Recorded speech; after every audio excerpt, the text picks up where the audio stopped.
出水阁好，搁种解说两句啊，含你做参考。解说，解文说理。好朋友，咱来探讨讲过去台湾罕得有人写这块土地历史。有啦，日本时代连雅堂写一部《台湾通史》，落尾手50-60年前，苏明乌里桑对台湾脱走去到日本，卖水饺、卖大糯米过日子。不过伊写台湾人400年史，望讲要叫醒台湾人一款台湾民族主义的精神。这也是苏明老先生一生所主张，写作台湾民族主义，又甲写作一首短短的歌词。见面头一句就讲台湾民族主义，这是咱的祖先反红毛、反长山、反四骹，付出流血流汗建立起来传统的精神。咱来继承先人的脚步，建立独立国，发展国民经济、固有的文化，子孙照前途。台湾民族主义，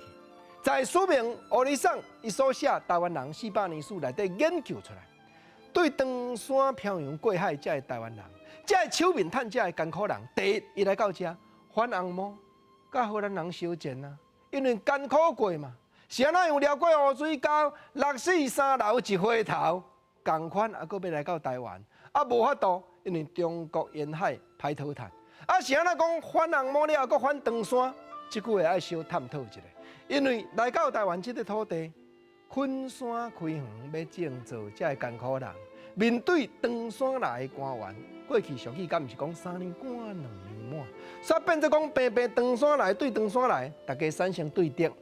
艰苦人，大家起做伙、集做伙，但是做官的人另外一款压迫的立场。结果，满清政府经过甲午战败，将台湾挂予日本，台湾人佫开始反四骹，就是日本人。苏明我咧上讲流血流汗，咱的先民建立起来这款传统的精神，伊的体会，伊的研究，本来伊的正名做徐朝辉，伊甲家己的本名徐朝辉无用。改一个笔名做苏明，就是望讲台湾人看历史会当明白。